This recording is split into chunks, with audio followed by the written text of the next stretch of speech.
Greetings, gamers! Welcome to the fifth installment of my Dissecting Rogue Decks series. In today's episode, I'm going to be going over yet another Mega Monarch deck. It is time to hop right into it. The next deck for you is Zaborg, the Mega Monarch deck. And this one's pretty fun because it has an extra deck, and the extra deck is actually somewhat usable. It's not really there to be used, but it can be used. So first and foremost, I have 3 Idea, the Heavenly Squire.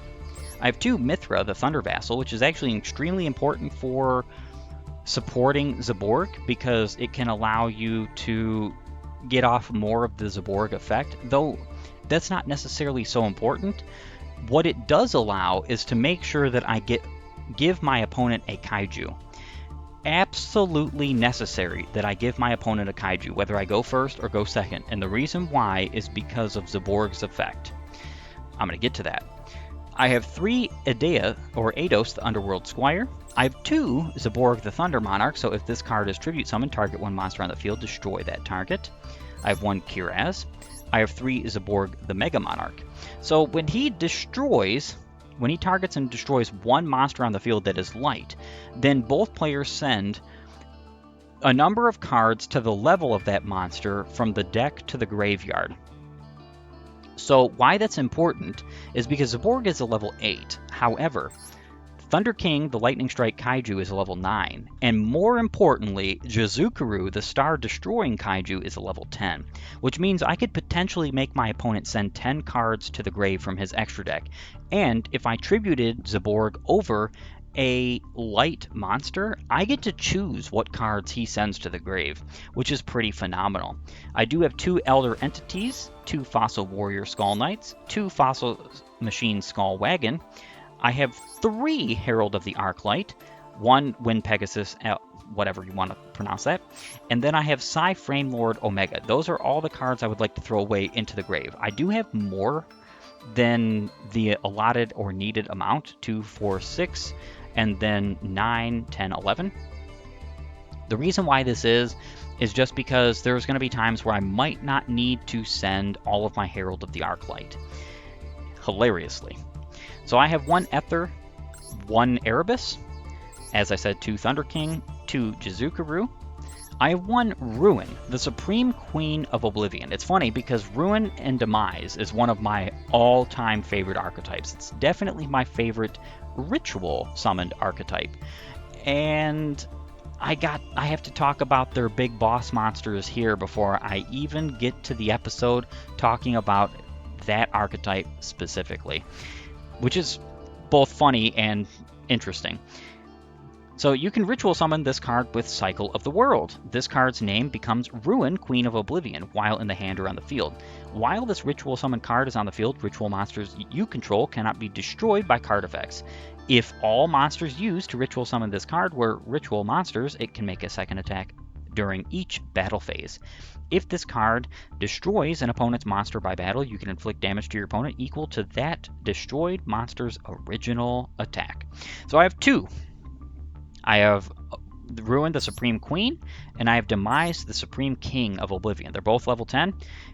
I'm going to be able to get both of them as well as my single ritual spell to the hand if I get the effect off of Zaborg and get to throw in my Herald of the Arclights into the grave, which means I can ritual summon either of them. Either I summon Ruin for the attack presence and she cannot be destroyed by card effects, or I summon Demise. So while this ritual summon card is on the field, your ritual monsters cannot be destroyed by battle, so he gives battle protection to himself, since he's going to be the only ritual monster I will have on the field. Technically, I could get another ritual monster up on the field, which is Ruin, if I were to use like Jar of Avarice to get those cards back into my deck and then into my hand, but it's not happening. Honestly, it's not happening. That's not what I'm doing here. So if all monsters used to ritual summon this card were ritual monsters, you do not pay life points to activate its effects. Once per turn, you can pay 2,000 life points, destroy as many cards on the field as possible, and if you do, inflict 200 damage to your opponent for each destroyed card he controlled. So, crazy, I could either have a board wipe, or I could have an attacking presence. Both of them will attack, obviously, but, you know, it's just dependent on what I need. This is amazing. I absolutely love the Demise and Ruin archetype. I don't think they're necessarily great. I think there's a lot of ritual monsters that are far and away outstripping them and far and away better than them as an archetype today, but they're still a heck of a lot of fun within their own card type, archetype, and parameters, and so on and so forth.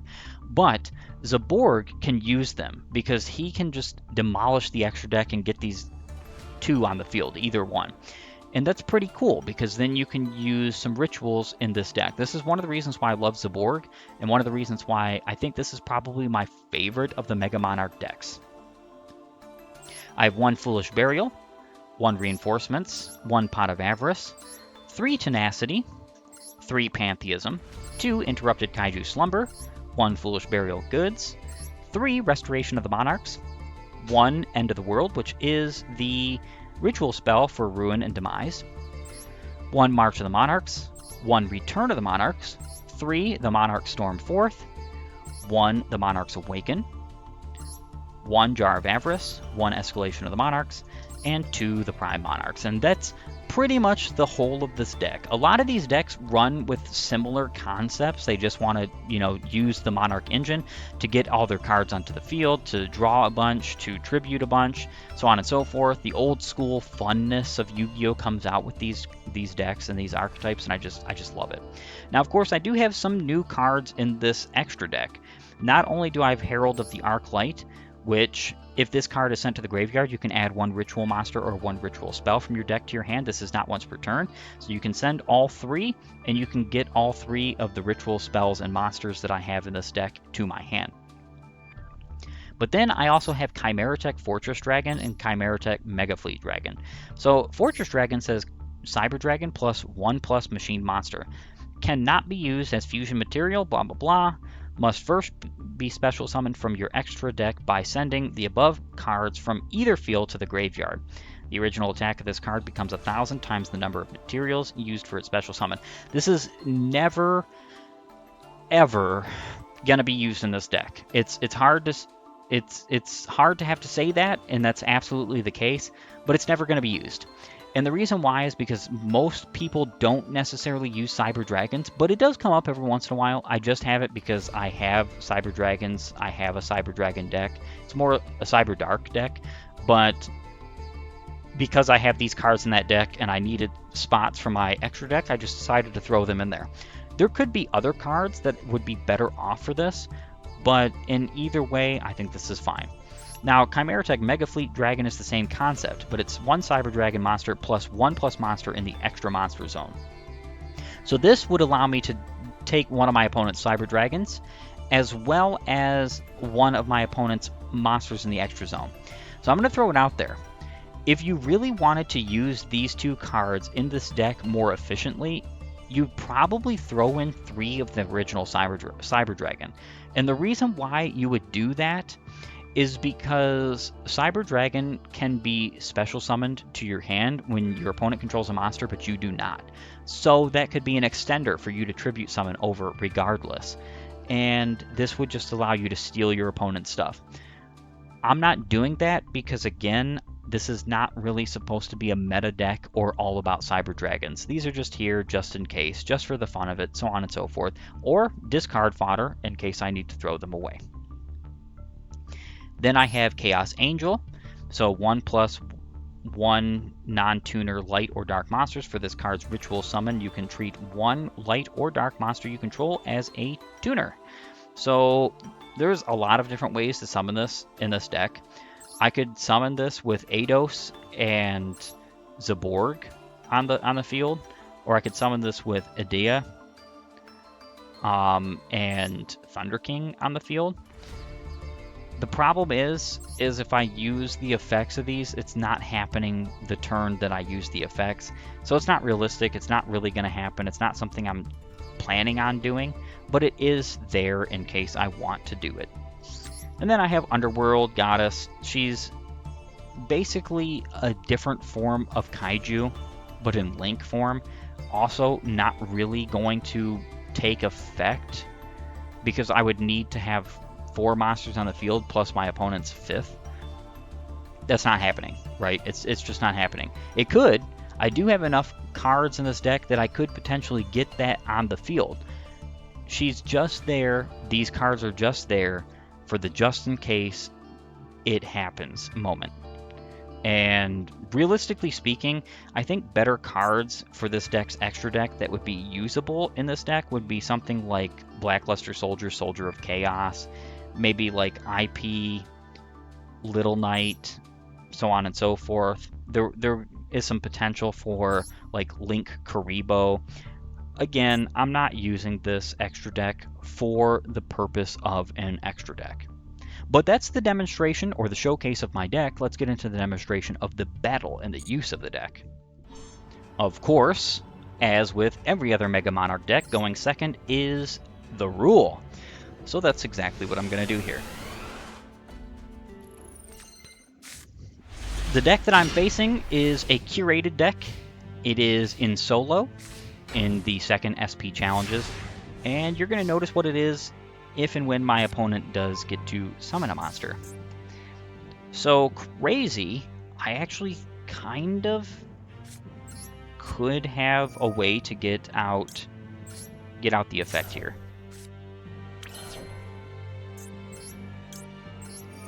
Alright, banish this card. 1, 2, 3.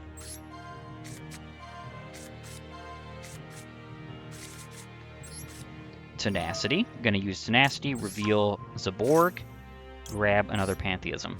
Obviously, I would not grab another Pantheism if I did not have another Monarch spell or trap in my hand in order to send. And reinforcements of the army. Perfect. This is exactly what I needed.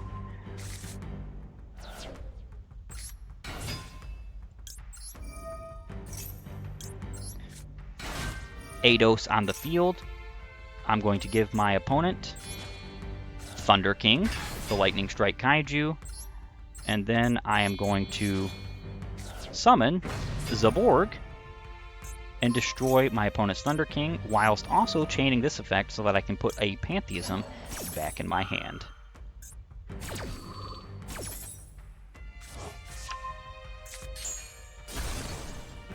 Alright, now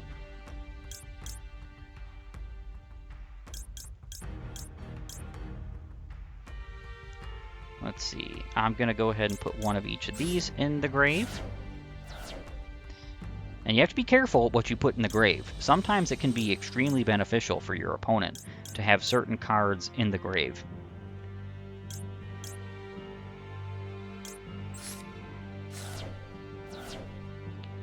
Alright. Now it is time to go ahead and blow up my opponent's field with the Elder Entity, as well as get my ritual spells to my hand. This is a pretty loaded hand. I'm actually very glad that I was able to get this whole thing going, and I was able to show that it is to some level of degree consistent as long as you get the right cards in your hand.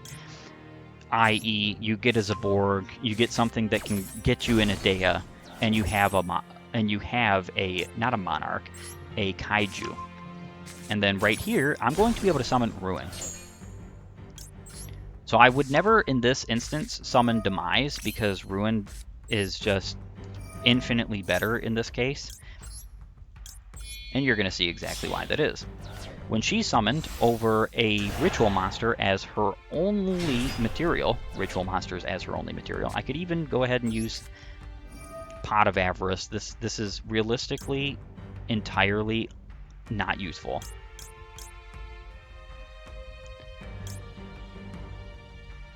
I'm not going to put these two back, actually. But I'm going to put these back.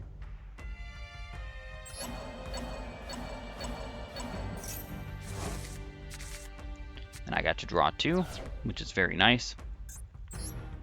I could activate anything in here, don't need to. But when you special summon her using only Ritual Monsters as her material, she gets to attack twice in every battle phase. So immediately, I was able to get rid of my opponent's entire field and presence, basically his entire extra deck. Most of my extra deck went to the trash, and I just pretty much won. As you can see, my goal here isn't at all extra deck summoning, at all. If it was, to some degree, I could use stuff that would be more readily viable and easy to put on the field, like, for instance, Blackluster Soldier. He's just such a good boss monster, especially in a deck that uses a lot of level 7s and higher monsters. But that is my demonstration. I want to thank you for joining me. If you like my content, please upvote and follow, or like and subscribe. Leave a comment down below. And while you're at it, have a great and glorious day gaming.